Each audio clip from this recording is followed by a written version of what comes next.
Good evening and welcome to the October 18th Clearwater City Council meeting. Anyone who wishes to speak on items either on the agenda or not on the agenda, please pick up a card over here, fill the card out, and hand it in to the clerk. We'd appreciate that. Right now, I'd ask you to please rise and join Father Bob Swick for the invocation, and please remain standing for the pledge.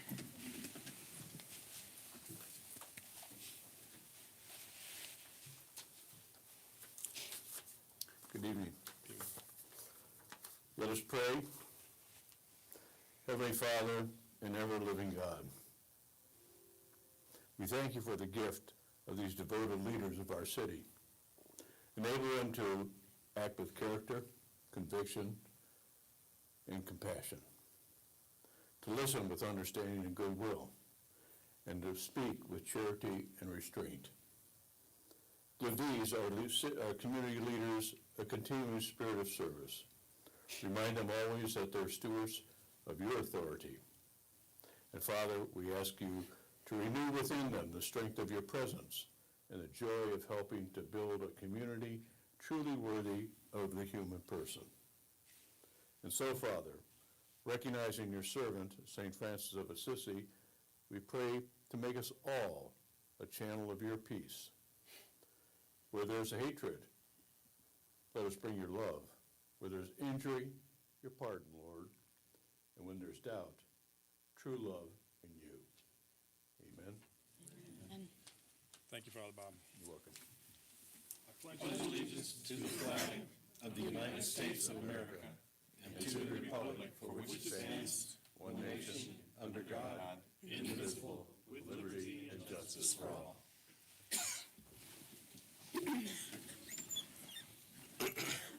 And thank you again, Father Bob. You were a very good last-minute pinch hitter. Thank you for stepping up when we needed someone. Okay, we're going to introduce the dais up here. To my far left is City Manager Jennifer Poirier. Good evening. Next to her is Kathleen Beckman, City Council Member. Good evening. Next to her is our Vice Mayor Mark Bunkler. Good evening. To my right is Council Member Lena Teixeira. Good evening. Next to her is Council Member David Albritton. Good evening. And next to him is our attorney, David Margolis. All right, we're going to have a couple of special recognitions this evening. We're going to start with a proclamation for keeping the lights on after school. If we could have Amy Shore, the Director of Development and Marketing for the R Club Child Care, please come forward.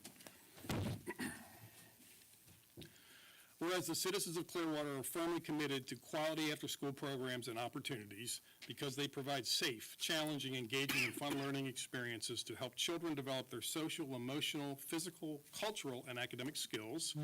And whereas after-school programs provide critical support for the academic growth and well-being of youth and offer new experiences and opportunities for community involvement in their education, which are key to helping our children become successful adults.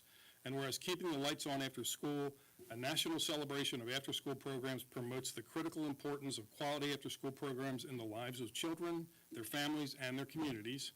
And whereas more than 25 million families report that they would enroll their child in an after-school program if one were available, for every child in the program, 4 are waiting to get in. And whereas many after-school programs across the country are facing operating challenges so severe that they are being forced to consider closing their doors and turning off their lights. Now, therefore, I, Brian Ung, Sr., Mayor of the City of Clearwater, Florida, on behalf of the Clearwater City Council, do hereby proclaim Tuesday, October the 26th, 2023, to be keeping the lights on after school day in Clearwater, and urge the citizens of the City of Clearwater to join our club, Child Care, in supporting the continued growth and success of after-school programs. Thank you very much. I'd like to say how much I appreciate you all in support of this evening, or the event, and thank you for allowing us to be here. I appreciate it.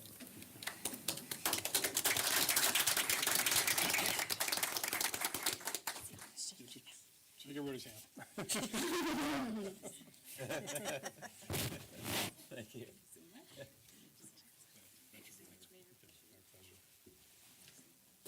you for that work. Absolutely. Thank you. Thank you. Thank you. Thank you, Amy, for being here tonight. We could also have now Michelle Edwards from the Clearwater Neighborhood Family Center, Special Projects and Rising Above Committee Coordinator, come forward. Whereas alcohol and drug abuse in the nation have reached epidemic stages, And whereas residents should be encouraged to support drug prevention educational programs and to remain committed to a drug-free community. And whereas the National Red Ribbon Campaign offers citizens the opportunity to affirm their commitment not to use illegal drugs and not to use legal drugs illegally. And whereas businesses, governments, parents, law enforcement, media, medical institutions, religious institutions, schools, senior citizens, service organizations, and youth can demonstrate their commitment to a healthy, drug-free lifestyles by wearing and displaying red ribbons during this week-long campaign. Now therefore, I, Brian Unk Sr., Mayor of the City of Clearwater, on behalf of the Clearwater City Council, do hereby proclaim October 23rd through the 31st, 2023, to be Red Ribbon Week in Clearwater. That's what I'm talking about. If you take like 30 seconds, we wanted to introduce, because you guys are tired of us, you see us here all the time. So we just wanted to show a product, if you will, for lack of a better word. This young lady, Brianna, started in our program, what? Kindergarten? Kindergarten. Went all the way through the city's program, got a scholarship to college, and she now works for both entities as well while she's going to college. And that's what we're trying to do.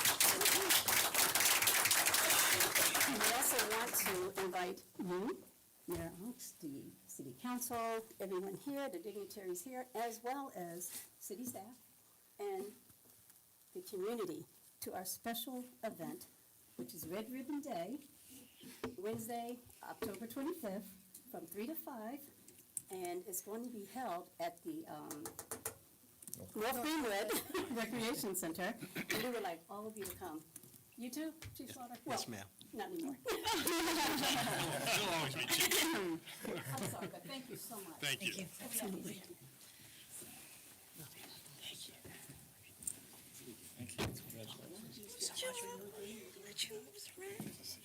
Why, thank you. Yes. Thank you.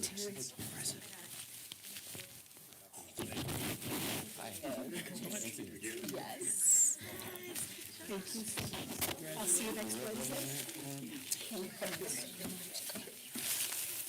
Congratulations. Thank you very much. Good to see you. Good to see you next Wednesday. Thank you. You know, what's this? That's just, Always good to hear a success story. Congratulations. Keep up the great work. We appreciate it. Okay, moving on. Do we now have approval of the minutes from the September 21st council meeting? So move. second. All in favor? Aye. Opposed, unanimous. Thank you. Consent agenda, is there anything to be pulled from the consent tonight? If not, do we have a motion to approve the consent agenda? Motion to approve agenda 6.1, agenda item, 6.1 through 6.12. Second. All in favor? Aye. Opposed, unanimous. Thank you. Administrative public hearing 7.1, please.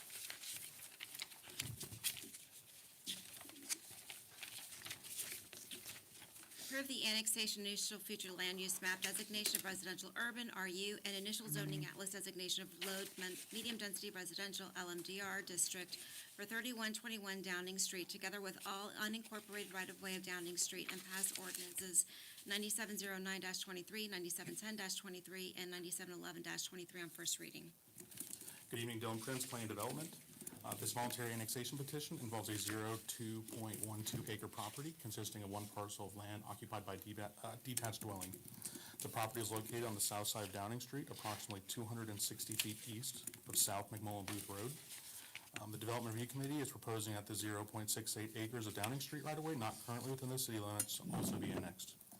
It's proposed that the property be assigned a future land use map designation of residential urban and a zoning atlas designation of low medium density residential. The proposed annexation will not have an adverse effect on public facilities and their levels of service. Any questions? Any questions or comments? Is there anyone from the public that wishes to speak to this item? If not, do we have a motion? Move to approve item 7.1. Ordinances. Mayor, it is an ordinance, so if I can read Oh, that. I'm sorry. That's okay. No problem. Starting off with ordinance number 9709-23 is an ordinance of the City of Clearwater, Florida, annexing certain real property located on the south side of Downing Street, approximately 260 feet east of South McMullen Booth Road, whose post office address is 3121 Downing Street, Clearwater, Florida, 33759, together with all unincorporated right-of-way of Downing Street into the corporate limits of the city and redefining the boundary lines of the city to include said addition, providing an effective date. Next up is ordinance number 9710-23, an ordinance of the City of Clearwater, Florida, amending the future land use element of the comprehensive plan of the city to designate the land use for certain real property located on the south side of Downing Street, approximately 260 feet east of South McMullen Booth Road, whose post office address is 3121 Downing Street, Clearwater, Florida, 33759, upon annexation into the City of Clearwater as residential urban, RU, providing an effective date.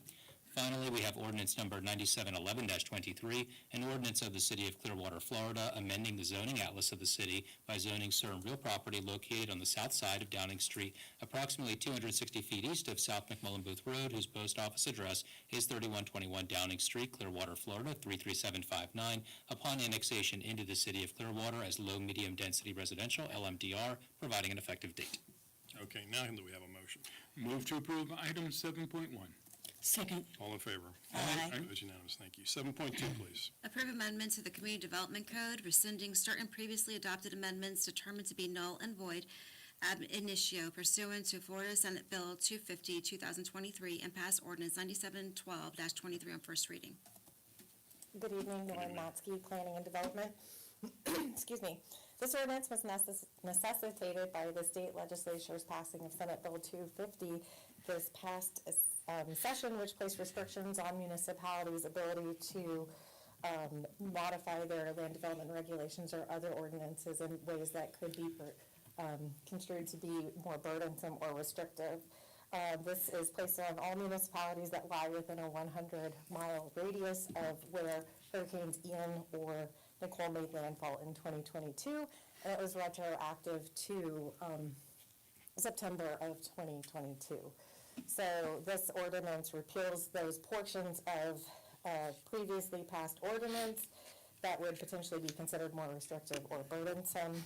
The approach that we took is outlined in the staff report on page 2, and it was presented to the Community Development Board at their special meeting on October 3rd and was unanimously recommended for approval.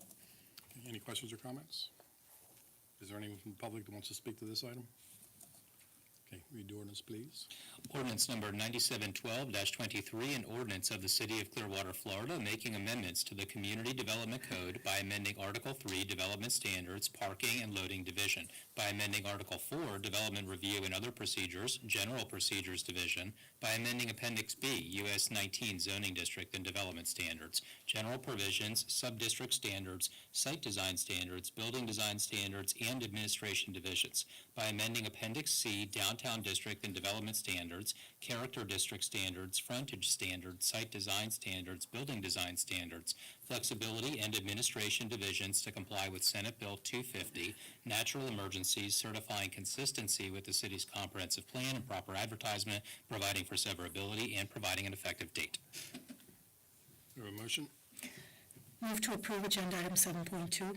Second. All in favor? Aye. Opposed, unanimous, thank you. 7.3, please. Approve the annexation, initial future land use map designation of residential low, RL, and initial zoning atlas designation of low medium density residential, LMDR, district for 2713 State Road 590 and pass ordinances 9718-23, 9719-23, and 9720-23 on first reading. Good evening again, Don Prinz, Plan Development. This voluntary annexation petition involves a 0.29 acre property consisting of one parcel of land occupied by a detached dwelling. The property is located on the southeast corner of State Road 590 and West Virginia Lane.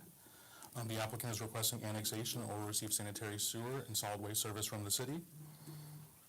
The property is contiguous to existing city boundaries to the north and west. It is proposed that the property be assigned a future land use map designation of residential low and a zoning atlas designation of low medium density residential.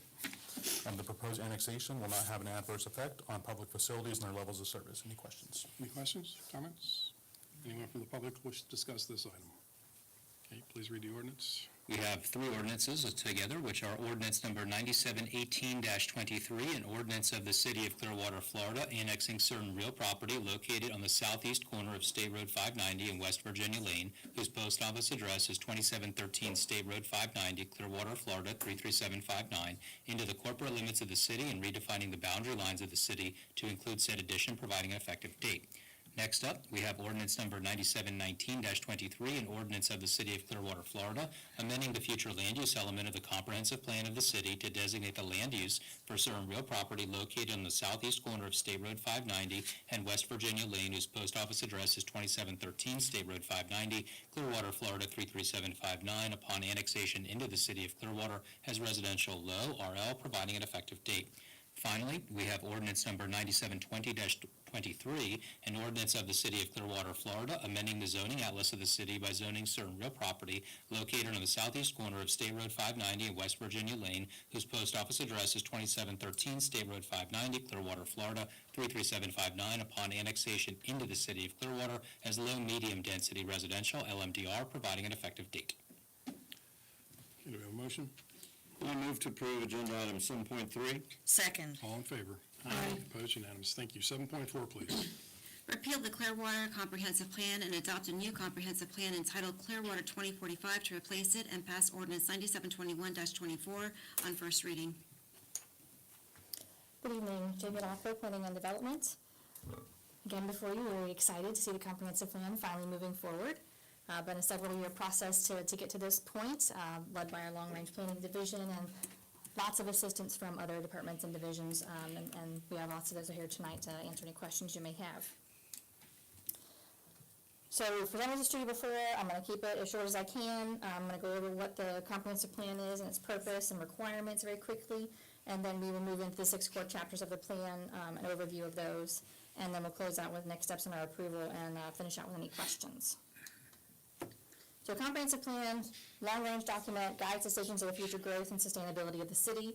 City of Clearwater has had a comprehensive plan for many years to guide growth and preserve natural resources, long before the state required it, which happened in 1986, and that law required any municipal government to have a comprehensive plan for the purpose of growth development.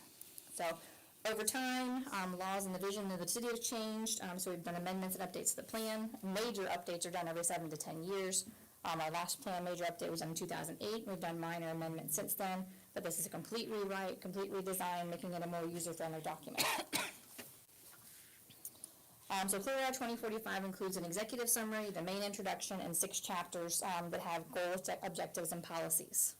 So we used our current comprehensive plan as a starting off point to guide our decisions, and pulled over what we could that was still relevant, updated things that needed to be updated, and then also brought in new goals, objectives, and policies for things that were not in the plan. And since you last saw it, we made a couple of changes to the document. We've added the executive summary and main introduction. Some of the goals, objectives, and policies have been reworded or rearranged. We have fewer maps. Some are within the chapters if there's a reference to them, and others are at the end of the chapter.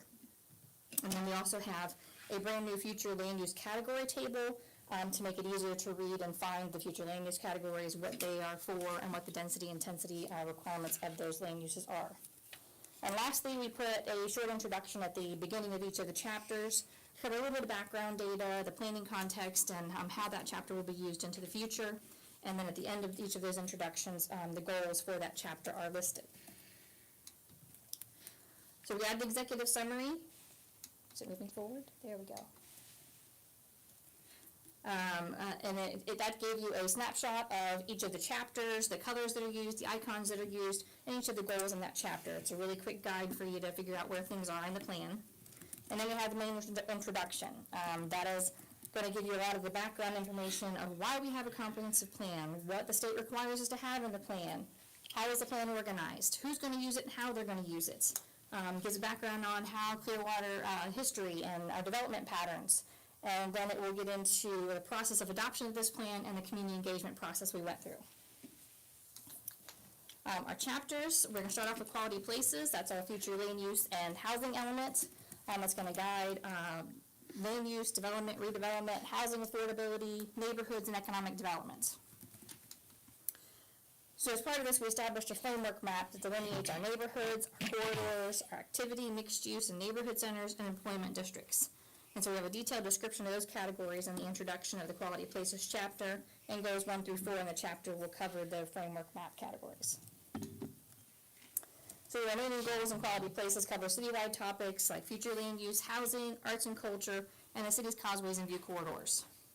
So the chapter has expanded goals and new objectives and policies to create a density bonus for our gray water system and developments, equity in access to all city-owned properties, buildings, and support for tree protection along the tree canopy, opportunities for increased housing options through accessory dwelling units or mixed rental housing, and additional arts and cultural offerings.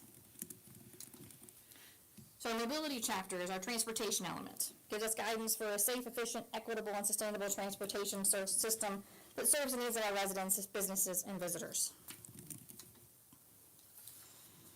So the goals in the mobility chapter cover our city's transportation system, opportunities for multimodal travel, and the safe and efficient operation of our Clearwater Air Park. The chapter introduces guidance to cover the safe delivery of goods in the city and expanded goals to create equity in the city's transportation system, support Vision Zero, address new and emerging technologies and modes of transportation, and implement Green 2.0.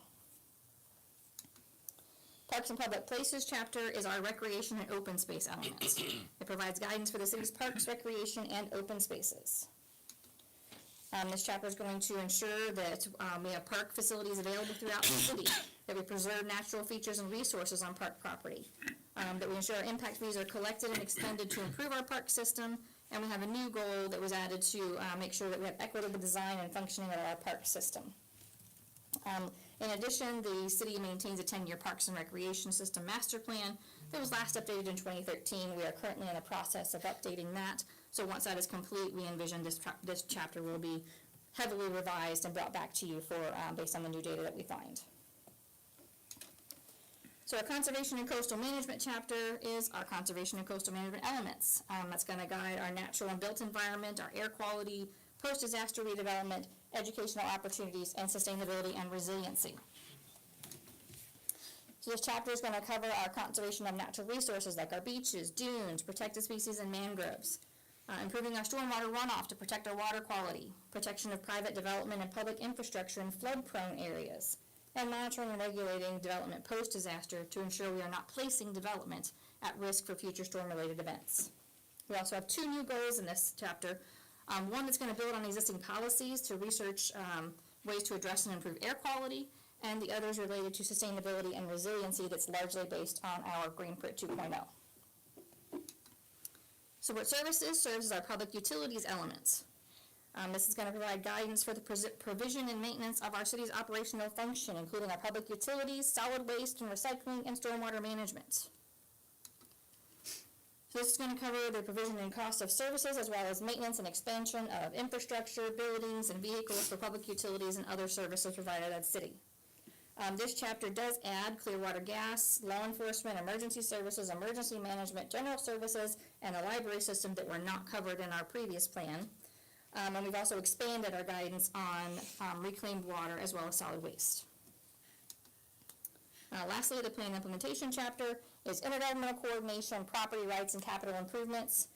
So it's going to provide guidance for our capital improvement program, our intergovernmental coordination on natural resources, housing, transportation, public utilities and disaster planning, and private property rights. The goals will cover various topics related to intergovernmental coordination with other jurisdictions, resolving conflict between the city and other jurisdictions, private property rights, annexation of property within the Clearwater planning area, and the city's 5-year capital improvement program. And so the Community Development Board did review the plan on October 3rd and made a unanimous recommendation of approval to City Council. So tonight is the first public hearing on this item. The second public hearing and adoption is not anticipated until January of 2024 at the earliest. So after tonight, we will submit the plan to all the state agencies as well as Pinellas County for their review. They have a 30-day review period, and so whatever comments that we receive back from them, staff will have to address those prior to bringing it back for second reading and adoption. Any questions? Okay, thank you. Any comments or questions regarding the plan? Anyone? No? Was there anyone from the public who wants to speak to this item?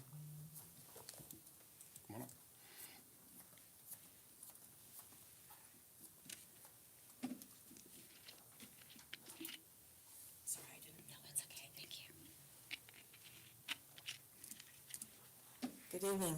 My name is Marty Brinsco, and I actually am a resident of St. Pete Beach, but I am here because an organization that I belong to, FAST, Faith in Action for Strengths Together, is working to get the county, all through the county, to adopt better stormwater management policies. And when we read the Clearwater 2024 plan, 2045 plan, we were very impressed with the section on resources, environment, and stormwater handling. And I really encourage you to continue to support this plan to be a leader in the county in showing the way to other communities of the best ways to monitor and manage stormwater runoff so that we can stop killing the grasses in Tampa Bay and stop having flooding in places it doesn't need to be, and also to reclaim water into our aquifer so that we can all have drinking water in the future. Thank you. Thank you.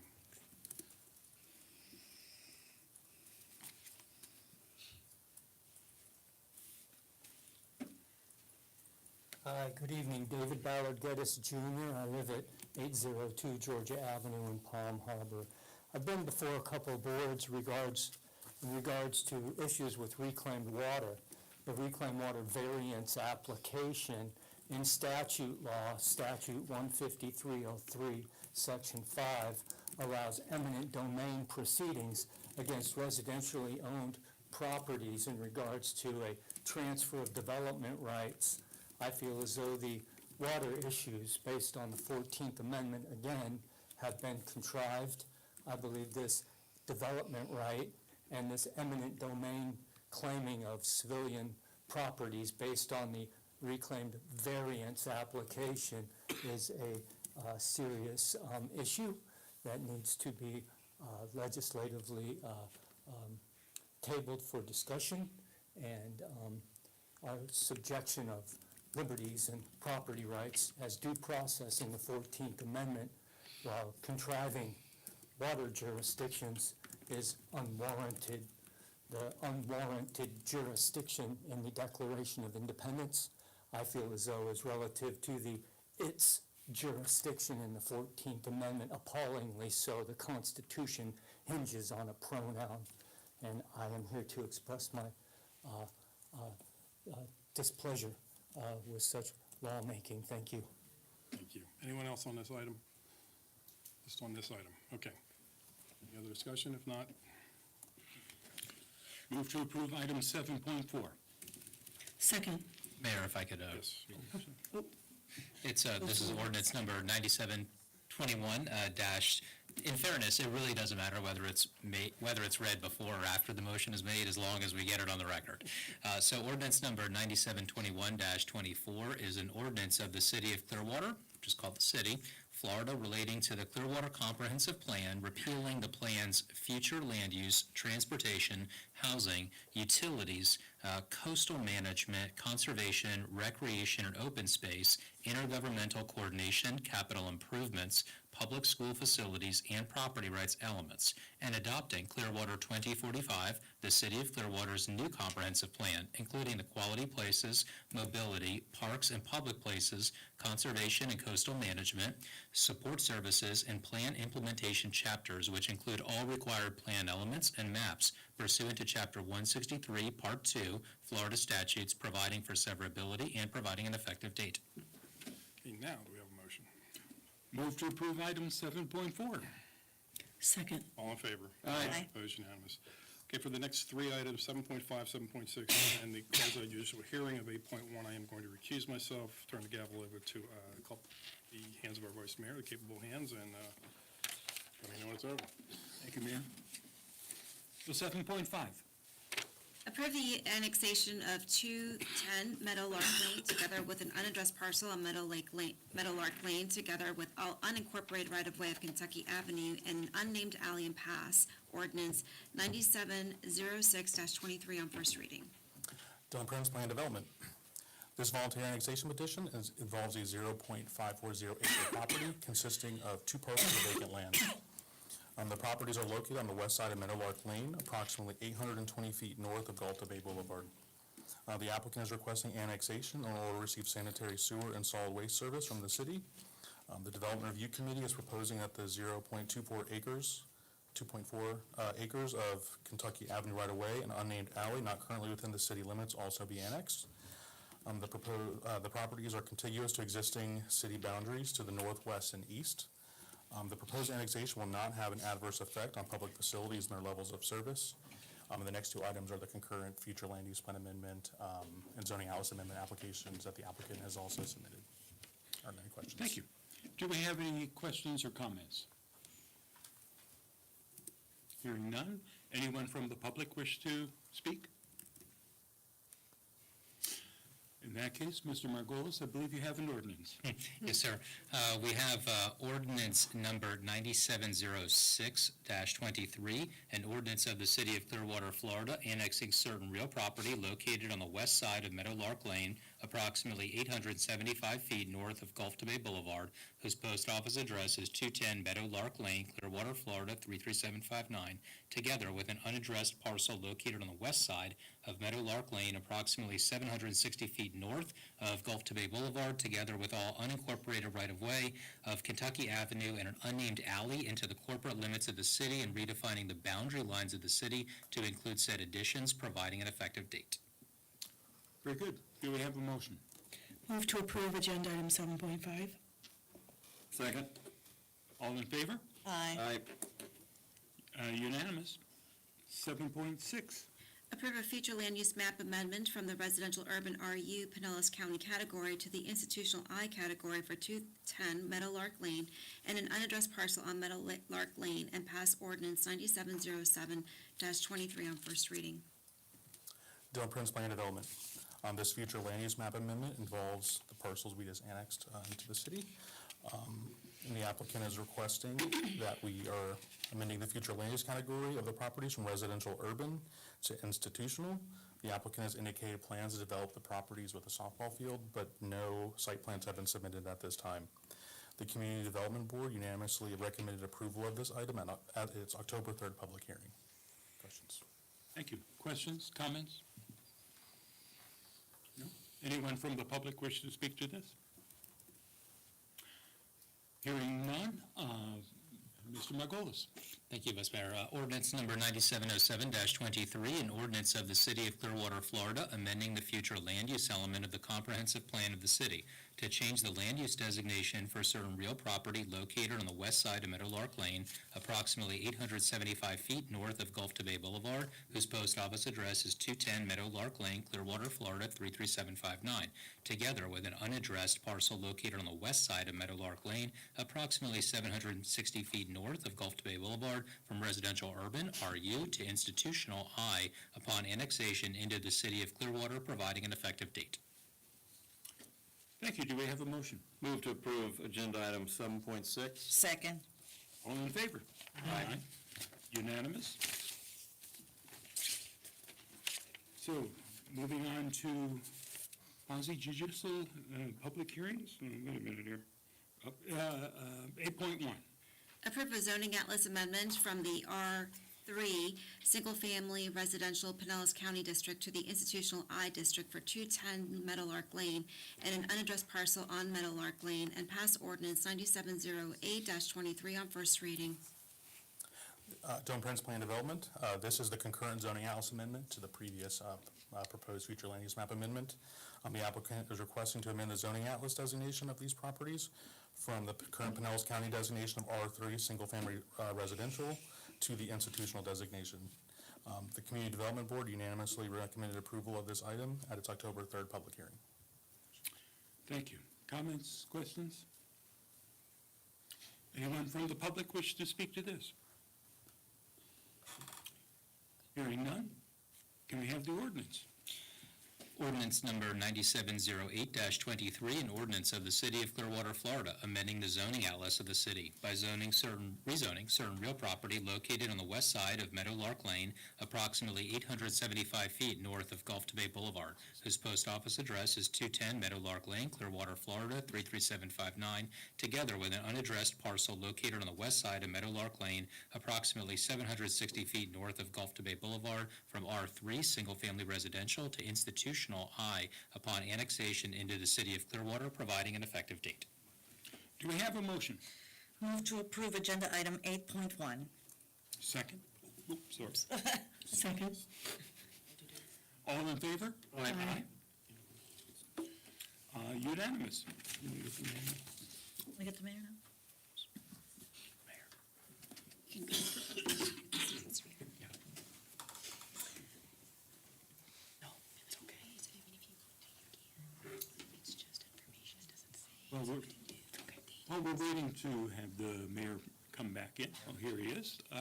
It's time for citizens to be heard. If you have not filled out a card yet and wish to speak, by the time we're done with this, make sure you get the card over to our clerk. As Mary called. Mr. Mayor. Thank you. Okay, citizens to be heard regarding items not on the agenda. Not on the agenda. Anyone want to speak to that? Thank you.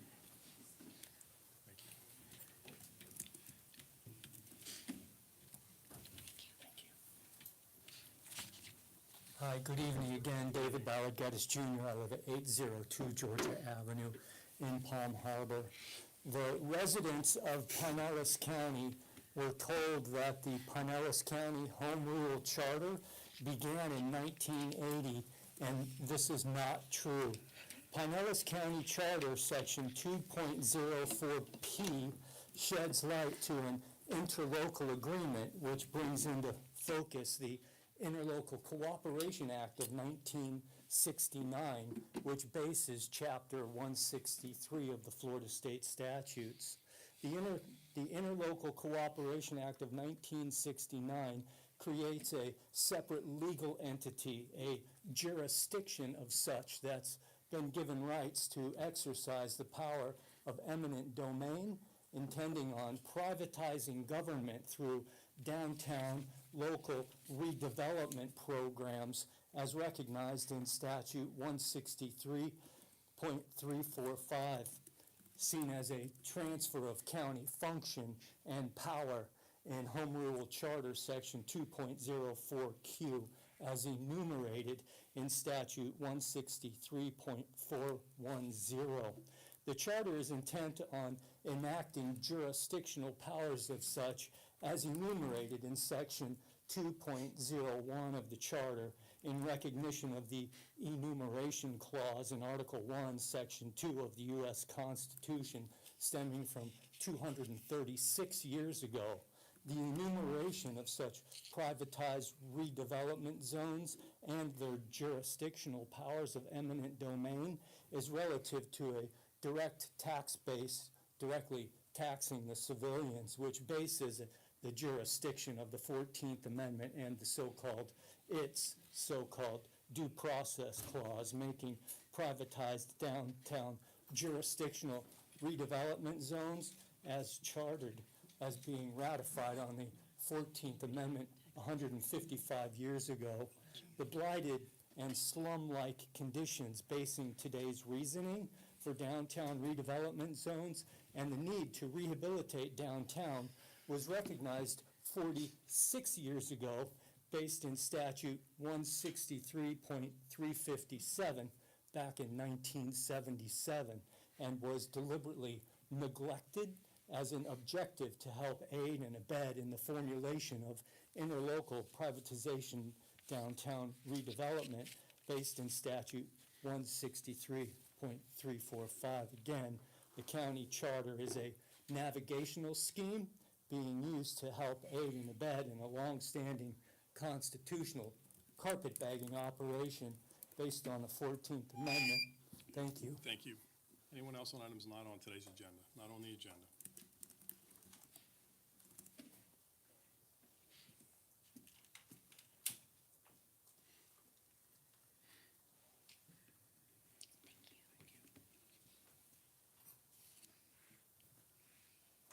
Good evening, Mr. Mayor, council members, city staff. My name is Patrick Raftery. I'm a resident of Clearwater, 44 years, and reside in the countryside area of Clearwater.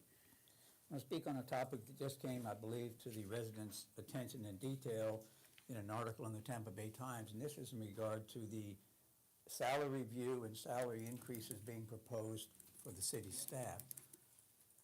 It is a bit disappointing to hear it in the public domain of an article, but as I understand it, within the budget that was just approved recently by the council, there was a 7% increase in that budget, anticipating that that would be used for the employees' increases that are not yet defined by the study that's being undertaken. I listened rather intently to the budget discussions and did not recall someone mentioning that in fact there was a study in place that would not be completed before the budget would be submitted to the council members to be voted on and approved. However, that is the case. The other item that's a bit new to myself and somewhat disappointing is that, as I understand it, that 7% budgeted increase, 1% of that is to be designated for the study that is still to be completed. I would have thought a separate line item on the budget for that item would have been more appropriate for the residents to understand the cost of it and therefore understand the justification for it being included in the budget. The last thing that I would like to address is the fact that I think I've also heard that there will be a supplement budgetary request made to the council in January when the study is completed and perhaps the final proposal for increases is submitted. Again, I think that's unfortunate in that we have approved the budget, we've examined that budget and its details, and we are now going to hear that there might be a supplementary approval required for additional funds. I'm not questioning the justification for those funds or for the salary increase. What I am questioning is the process that we find ourselves in with residents perhaps not being fully aware of the study, of the nature of the 7%, and the fact that there will be a supplementary budget request made to the council in January of 2024. This is a very important item. It does need your attention. You need to be focused upon it, but I would hope there'd be further transparency to the residents as we go forward. Thank you very much. Thank you. Anyone else on items not on tonight's agenda? Okay, let's move on. City manager reports 10.1, please. Endorse the Advantage Pinellas Housing Action Plan and Joint Forward Pinellas Countywide Planning Authority Resolution 23-25 and adopt Resolution 23-17. Good evening, Mayor and Council. Denise Anderson, Economic Development and Housing.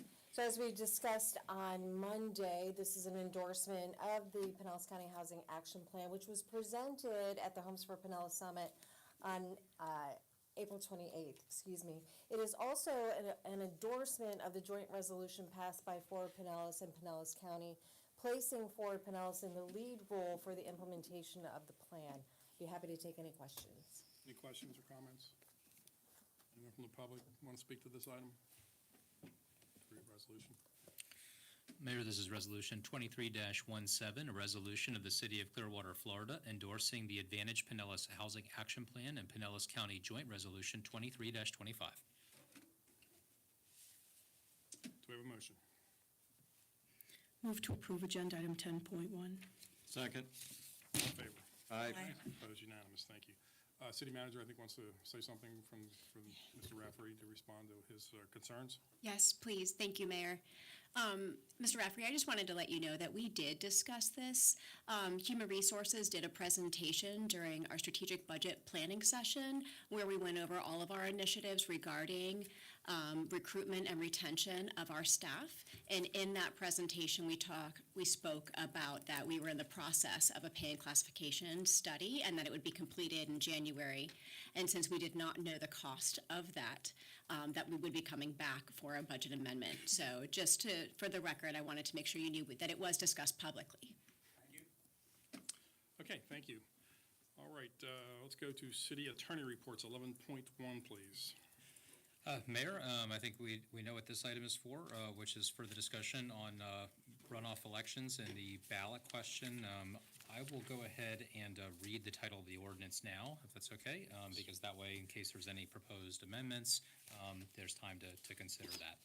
So we have ordinance number 9728-23, an ordinance proposing an amendment to the city charter changing the date of Clearwater's municipal election beginning in 2026 to coincide with state and federal primary elections, creating a runoff election for each seat in which no candidate receives more than 50% of the vote in the municipal election, and modifying the dates for candidate qualification, commencement, and expiration of office, and other time periods as necessary.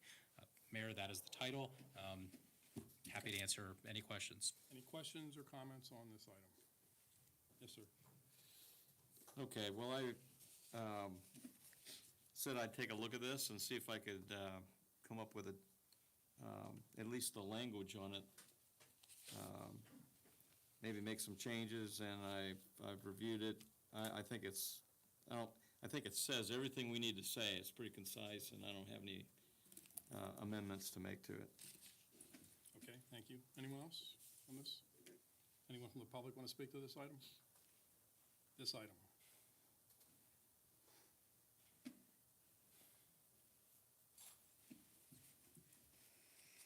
Good evening once again. Patrick Raftery, a little bit older, but the same resident. I did want to speak upon this item, as quite frankly, I've talked to a number of people about it, and I must say, amongst the people I've talked to about it, they are very much in favor of this referendum runoff to be done in case majority is not granted to a candidate running for council. We had multiple candidates running in 2 of our seats this year, so this might very well happen.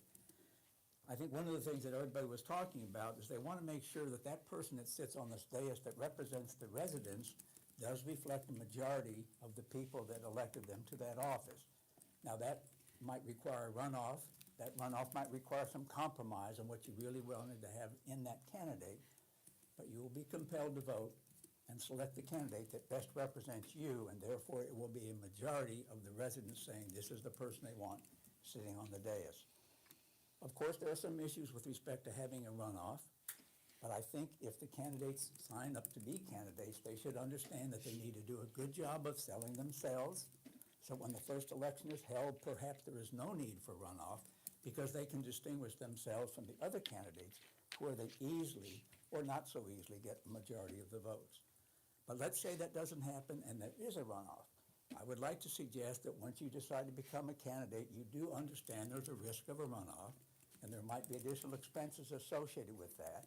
And perhaps if there is a runoff between 2 candidates, the League of Women Voters or some other organization might simply sponsor a debate between these 2 people, and very easily residents attending or listening to that debate will understand what is the difference between these 2 individuals, and very easily make the choices to who they want to represent them. So in summary, I'd like to say I'm completely in favor of this runoff ordinance, and I believe many of the residents are as well. And it'll be up to the candidates to see how that is actually done with respect to the need for the runoff, or if there is a runoff, how you will be approached about it. Thank you very much. Thank you. Anyone else on this item?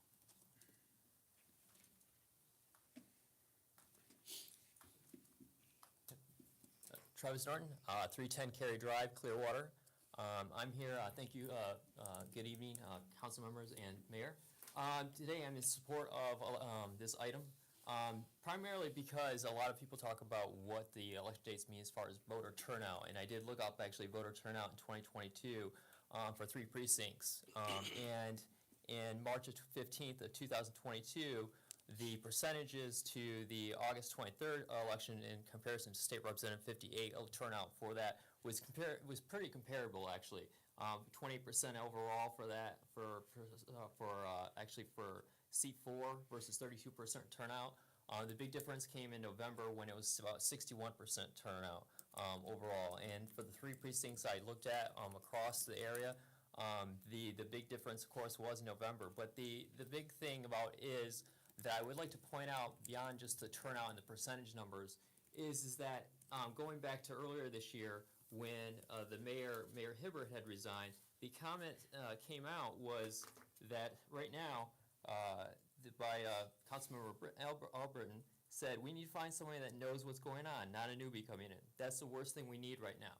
That was in March. And so basically what I'm getting at is in the March elections that we currently have right now, you're constantly always getting 2 to 3 newbies every year. So if you move it to August, that gives more breathing room for council members to come in or the mayor to come in before the budget begins. Budget actually is already going on, as all of you know, when the new council members or mayor comes in March.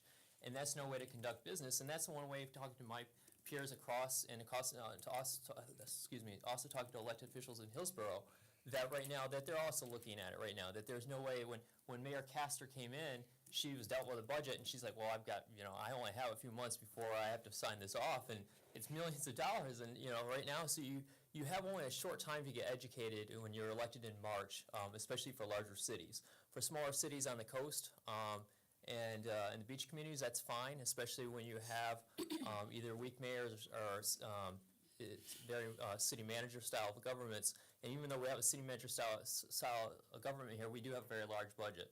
So I do recommend moving it to August and November, so it gives the council members and mayors, especially new ones that are elected, to get briefed on budgets and have more of a say before the budget's passed. So thank you. Thank you. Anyone else on this item?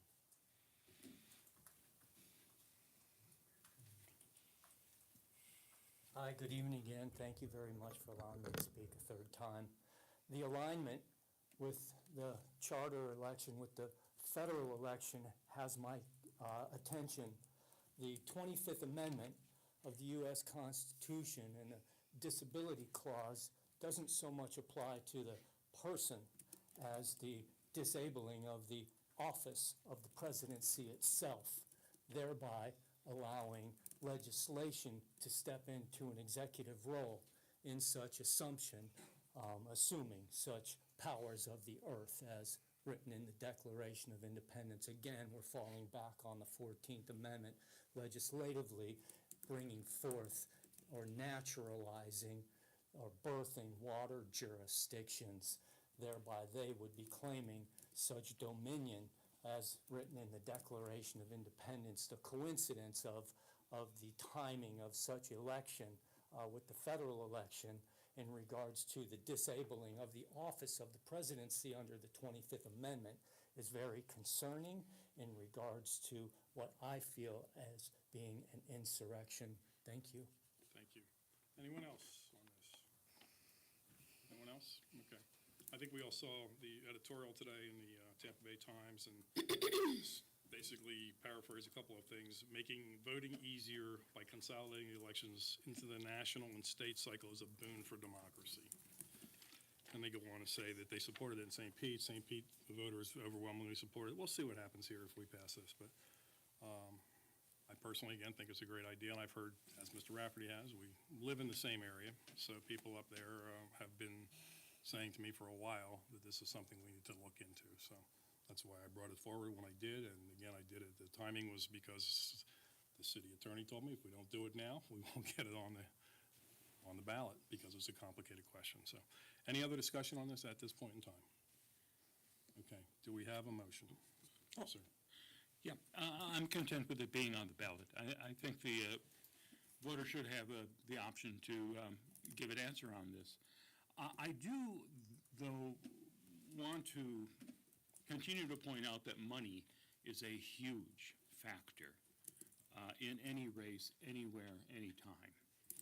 And if you look at the 3 seats that are opening up for this next election, you can see that there's usually one candidate who comes in with a massive list of establishment names backing them. So, you know, they got the support from the establishment. They'll have the money from the establishment. So newbies have a little tougher road to hoe to overcome that. Now, frankly, I'm immensely lovable, so that helps. But you know, it is a concern, I think, for any candidate. And, you know, I just wanted to get that on the record, especially that I'm lovable. We can't argue with that. I'll go back to when I first got elected in 1989. I beat an incumbent mayor, and I was, at that time, nobody knew me. They knew me as the guy who did high school basketball and football games on the cable television channel and hosted a Buccaneer show. And I took out a sitting city council member who was also running for mayor. So it can be done. It's just hard work. Knocked on a lot of doors, did a lot of grassroots, had an army of maybe 60 people walking neighborhoods with me. And that's the way you get elected. So I'm not arguing with your point. Money does come into play, but you can do it otherwise. So anyway, any other discussion on this? Okay, do we have a motion? Move to approve agenda item 11.1. Second. Do we need to do ordinance first? I read it already. Oh, you read it, that's right. You did, didn't you? Senior moment. Okay, all in favor? Aye. Opposed? No. I said aye. Yeah. 4-1 with Councilmember Beckman opposing. Thank you very much. Okay, 11.2, please. Mayor, 11.2 is a continuation of the discussion that began on Monday's work session. As we know, our downtown has entered a transformative time with the public investment that's been made in Coachman Park, in addition to having a venue operator, concerts, et cetera. We have the garage we'll be building at Peace Memorial. We have the Harborview Hotel going on. We will have a new city hall downtown. We have PSTA discussions with the Intermodal Center, et cetera, et cetera. As a result of that, I have heard feedback from staff and from council members regarding the importance of strategic vision alignment downtown and to ensure that all stakeholders are rowing in the same direction when it comes to advancing our downtown and making it successful. We certainly know as a result of our last election, meaning November of 2022, that our voters are overwhelmingly in favor of downtown and want our downtown to succeed and want our downtown to thrive. At least that's the message that I took away from that referendum.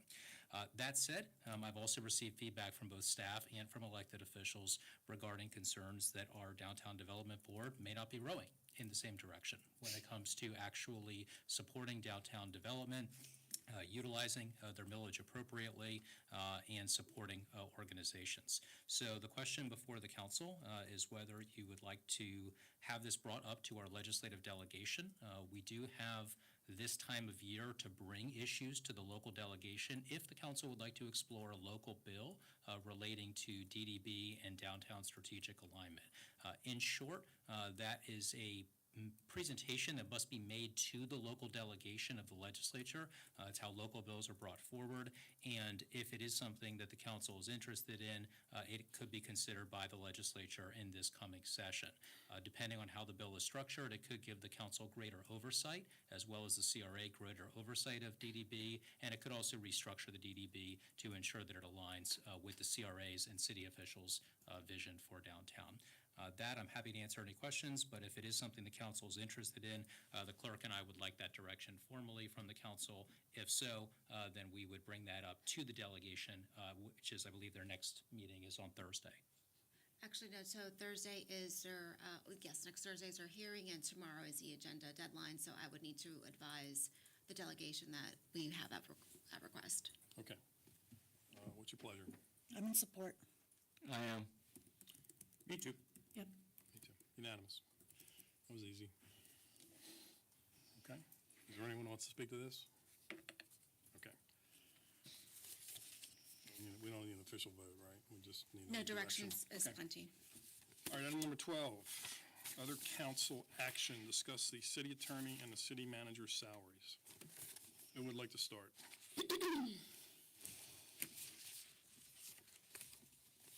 Speak up at once. Not everyone at once, please. I know people are clamoring over each other, so. I'm willing to start. May I? Yes, ma'am. So I've really been focusing on three things. First is, it is a fact that we are under average for most of the staff in terms of salary, and it's something that concerns me, not only in retaining but recruitment. And I want everyone in the city to be paid what they're worth. And when we look at all the other comparators, we are way below average. And so that's something that's very apparent and very sensitive to. I'm also, and I've said this many times, Clearwater is truly unique, and also its challenges are very unique. And therefore, it needs to be reflected in the salary. We need to acknowledge the amount of work and dedication it takes to work for this city, because with its wonderful attributes, it also has its challenges. And so for me, it's very important to at least bring it up to average, because I think Clearwater is not average. And so at the very least, we need to bring the salaries of both to the average at this point. I know that we are working hard with CWA and giving them a fair increase. We're still waiting for the study to come out, so I know that even when we're talking about budget, we're very aware that those increases are needed, just trying to figure out how much. So I think it also should be reflected in our two leaders. We've also had turnover, even in our top leadership, and that's not something I want to repeat. So if we've got something good, I have no problem compensating appropriately. So I'm looking at least 10% increase for both. We have lost a lot of really good people lately because of salary issues, and that's a shame. But I would like to ask the city manager if you could respond to some of Mr. Raftery's comments from before, because I think those are very important and valid questions. It's not in the budget. How do we manage this? So as it relates, I'm assuming you're speaking to the paying class study. So what our intentions are is once we get those numbers back, we will bring that back to council with options and along with solutions in terms of where we will get the funding from. So it will require a budget amendment. While we did set aside the 1% to help offset some of that cost, it will just help offset some of that cost. We know that it will be more than the 1% that we set aside. All right, so I will say that I agree that I believe our top people need to have an adjustment year to year. I think that makes sense. And, you know, we've all spoken highly of both individuals. Mr. Margolis has so much on his plate, and he's handled so many unique situations here in Clearwater that most cities don't have to deal with. And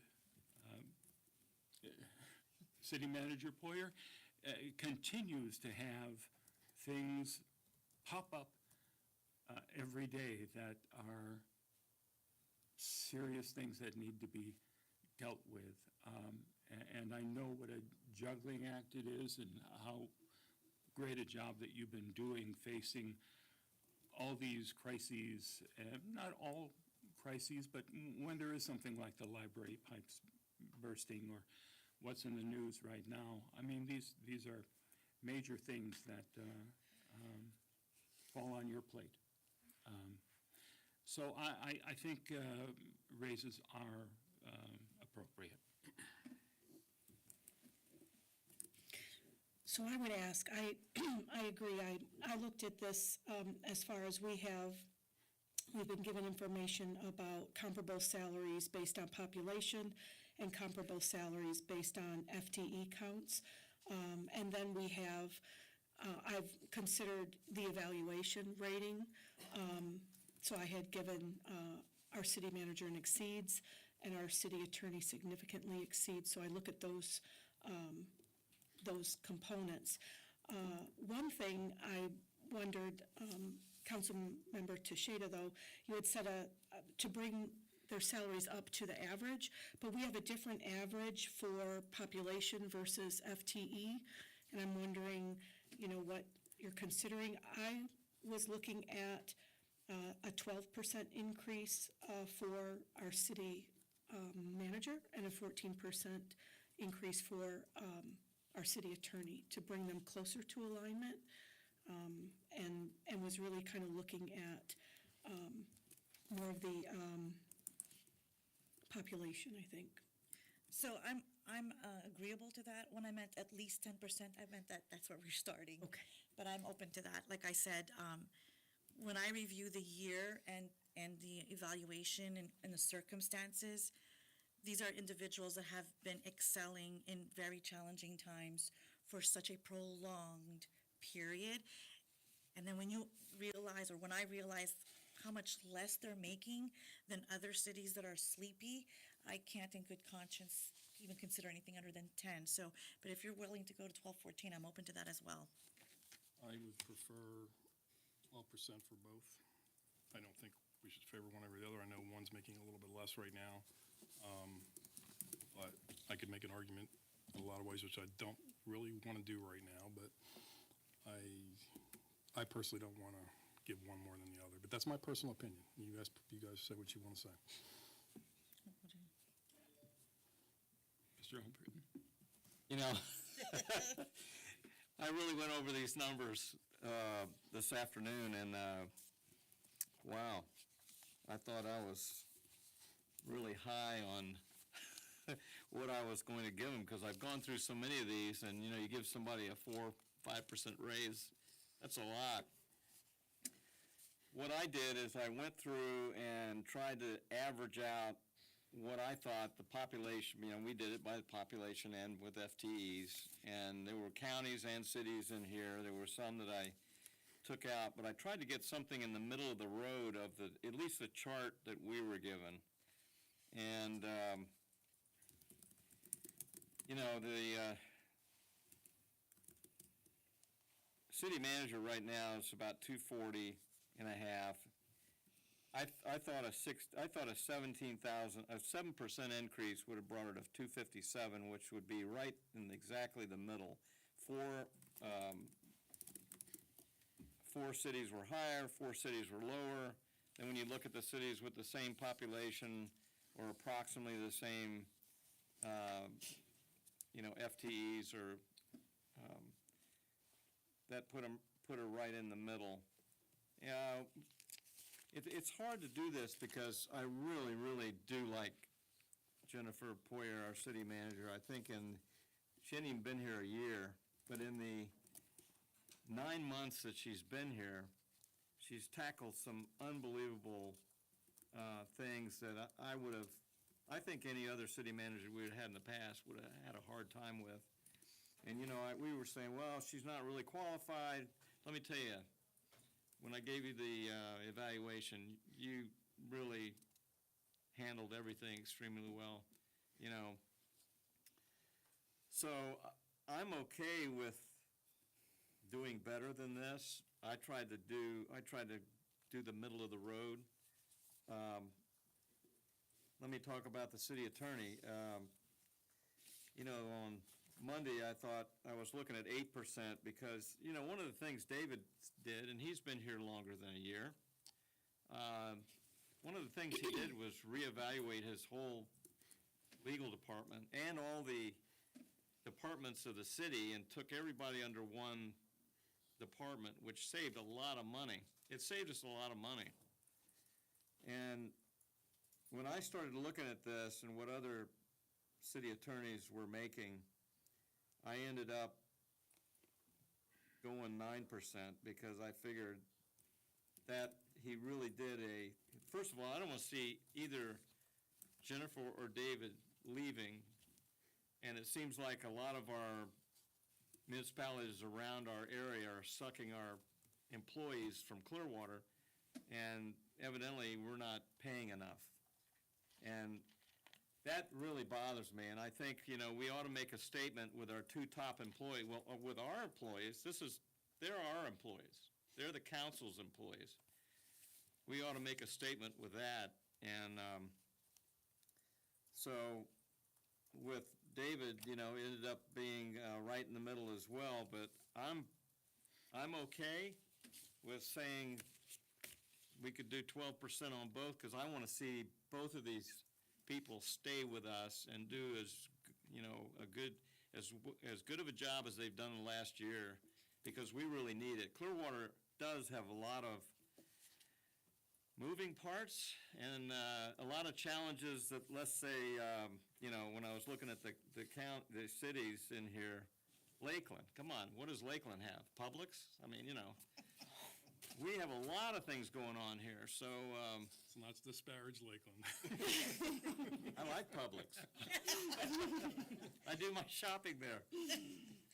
I'm okay with Mayor is just saying both, give them 12%. You know, I'm sorry to interrupt you, sir. I can support 12 and 14% if that's the majority of the council's wish, or 12% for each, whatever you prefer. You guys make up the choice. You're going to be here a lot longer than me. So I think it's time, though, to ratchet it up and get up to at least a little average or a little above, and then keep working at it, like we are with the employees. I think with our city attorney, you know, the Herculean effort with the referendum our Bluff development that is still being negotiated with the Phillies, with, discussions with the church, with,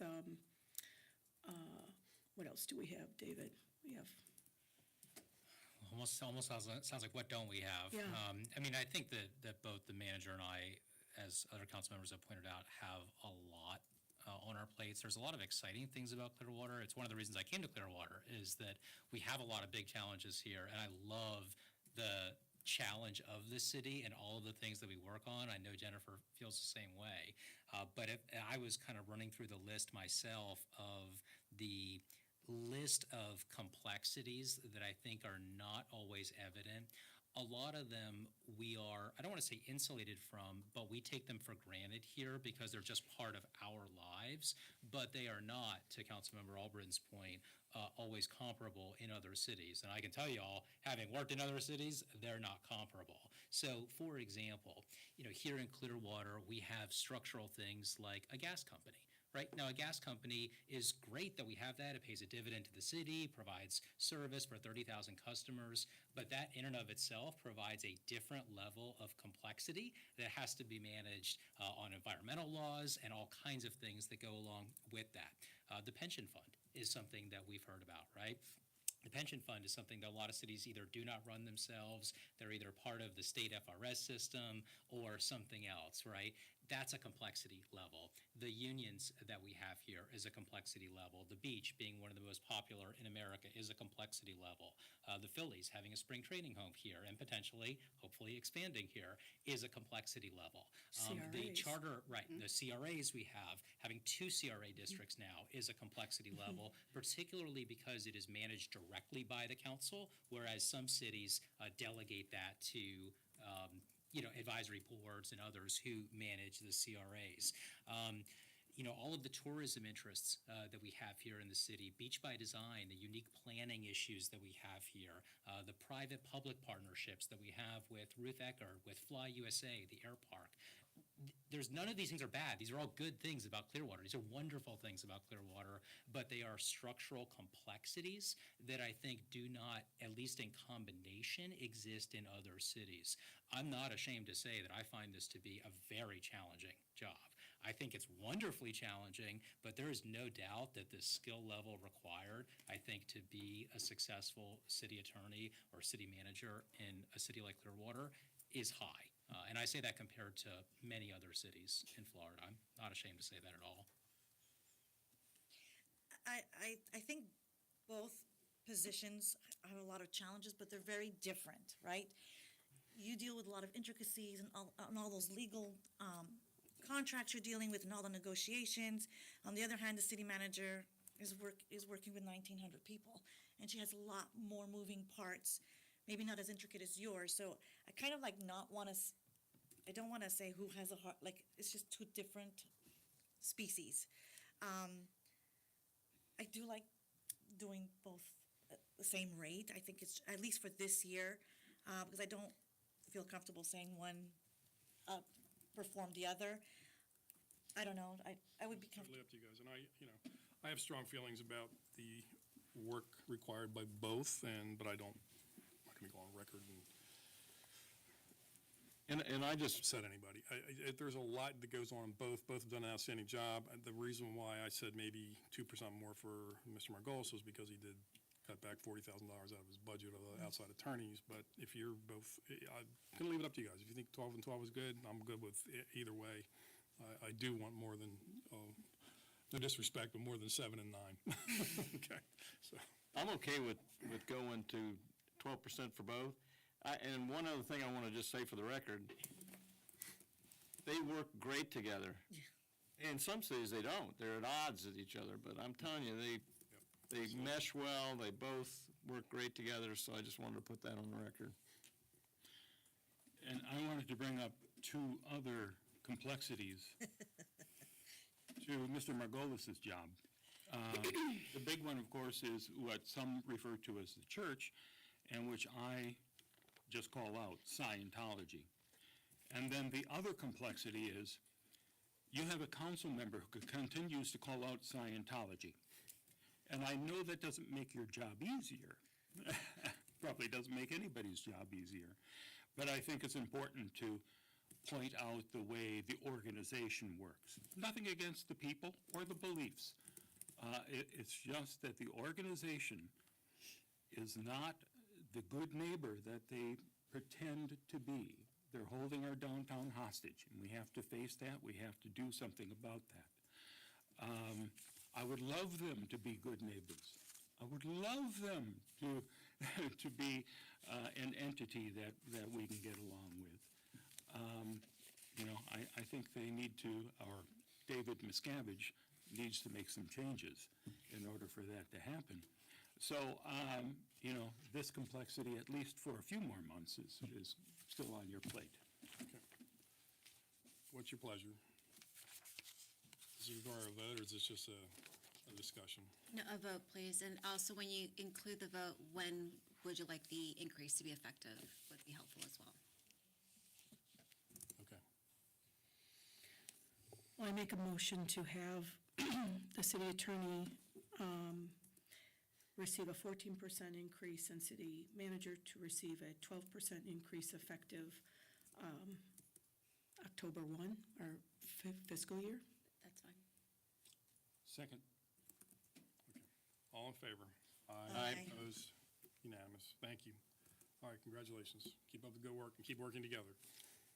And I'll try not to bug each of you. You only have to deal with me for another 5 minutes, so that's a good thing. Mayor, may I?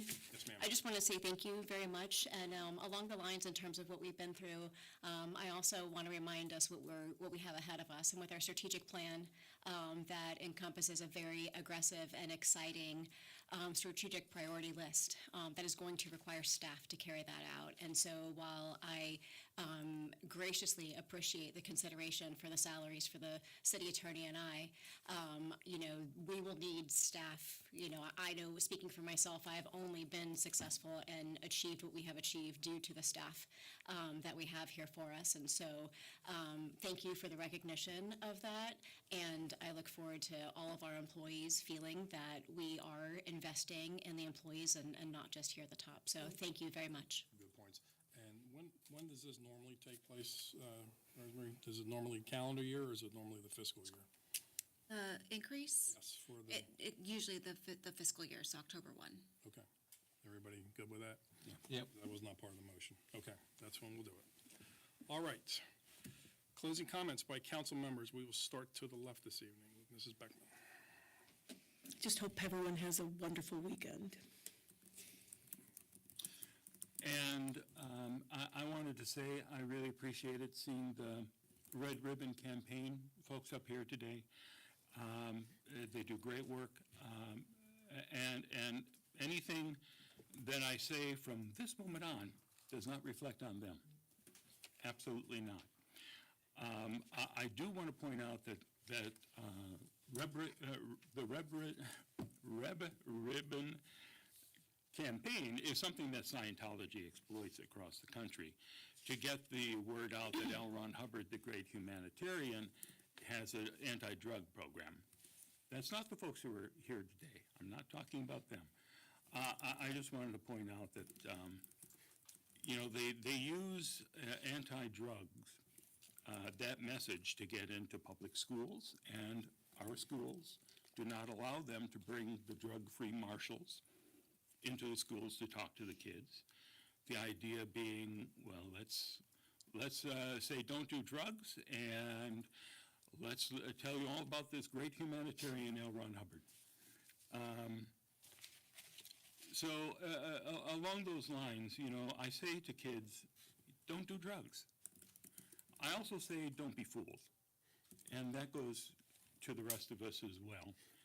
Because L. Ron Hubbard's views on drugs really aim at psychotropic drugs. Because the pharmaceutical companies were L. Ron Hubbard's big bad, the thing that's behind all the damage and cruelty that's been done for millennium. It's the psychiatrist and drugs. So I won't belabor this, but I've talked to families who have been just devastated by getting a member into Narconon, for instance, and they get kicked out within a day. The family's out $20,000. The patient is left at a bus stop. This is not good behavior. So, I believe this is a council member mentioning Scientology again, and I apologize about that, but I wanted to make that point tonight. Thank you. Thank you. So at this month's Tampa Bay Regional Planning Council, we received a presentation. It was the Inundation Coordination Project Outcomes presentation. I'm not going to go through it, but I do want to share the information with my fellow council members. I also have been enjoying all that this great city has to offer in terms of events. I'm very proud of it, whether it's marathons, incredible concerts, outdoor markets, or the Spanish heritage events like the salsa dancing and Crest Lake Park event. I'm really enjoying what this city is offering us. I also want to thank all the staff members who attended the fourth karaoke night of employee appreciation. This time we had a little twist. We had some costumes. Enjoyed listening to everyone again. I want to especially thank Melody Yin from Sustainability, who joined me and helped me with the high notes of SIA's Unstoppable. And with that, I wish you all a good night. Thank you. Mr. Albritton. I wanted to give council kind of an update on the PSTA Multimodal Center. We had a PSA Planning Committee meeting today, and one of the items, the action items that we discussed was to move the closing date of the land to February 29th.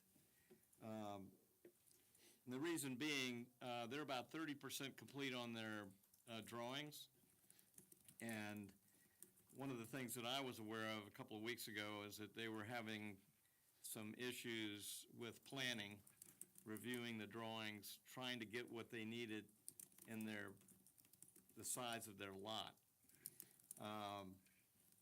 So our downtown development code states specific things in our downtown area that they want to see when they're building something, like, for instance, our parking garage. We just can't have a parking garage. We've got to put an activity on the bottom floor and restaurant retail, something along those lines. Problem is the area that PSTA has is really, they don't have a lot of room to expand and do things that besides an intermodal center, besides transportation. So I think we can work this out. Michael Delk came with me today, sat in, listened to the planning committee meeting, and then we stayed afterwards and talked to the CEO, Brad Miller, and the project director, Abhishek Dayal. And he brought out the drawings, the concepts, what they were going to do, and there were a lot of things that I didn't know that, that they were going to have on the site that I had not seen before. So that was, it was good for me to see it. We discussed exactly what, Clearwater was going to expect them to do, and PSTA discussed what they really needed to do, and I think we made some headway on that. So what this agreement, pushing it out till the end of February, we thought the best thing to do would be for them to complete some conceptual drawings and then have one-on-ones with the council, each with staff and council. Probably it'll be between now and the end of the year, and I want you to see what they're proposing, because there's some choices that we need to make, and I think everyone just deserves to see what we're going to have on that lot. They've showed us a lot of conceptuals before. They're dealing with some issues that they, for instance, stormwater. There's not enough room on the site to put a retention pond, so they got to do underground vaults. But then they ran into high water, as they did on the bluff, so they had to raise the site a little bit, which had some concerns. But I think the meetings we've had, that I've had, and then Mr. Delk today, giving them some insight on what we're really looking to do, we've eliminated some problematic issues. And we told them we really want to work with them. Clearwater really wants to have this a successful intermodal center. PSTA wants to do a knockout job on it because it's the entrance to our downtown. They want to make something that's spectacular. So I think that we just all deserve to have one-on-ones with them to see exactly what they're doing before we have a meeting. And they'll do a presentation at a meeting, probably toward the end of the year, and then we can move forward with it. So that's it for PSTA, and we'll keep looking at it. And hopefully, they said if they can get it, in and get these problems taken care of, they'll get a review by the 29th and maybe start construction next summer. I got an invite today that I sent to the city manager and said, am I supposed to be doing this? So, anyway, well, thank you for that update. Yep. Appreciate it very much. I want to start by recognizing the Boy Scouts that are here in the room.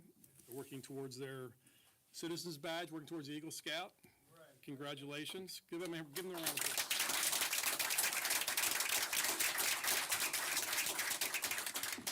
We look forward to seeing you get your Eagle Scout badge.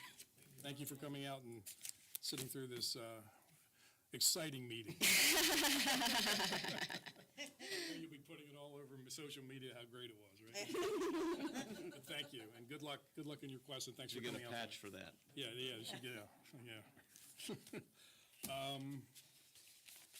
Lots going on in the city. I want to what Councilmember Teixeira said about all the great events. Phillies are 2 games away from the World Series again. They are now the favorites. They're just crushing the ball. Hopefully they'll get there and they'll win and bring, which will be great for us next February and March. I said that at the TDC meeting today. Going to ring the cash register. Last year was the 4th largest attendance they've had in the history of the Phillies being here in 70-plus years.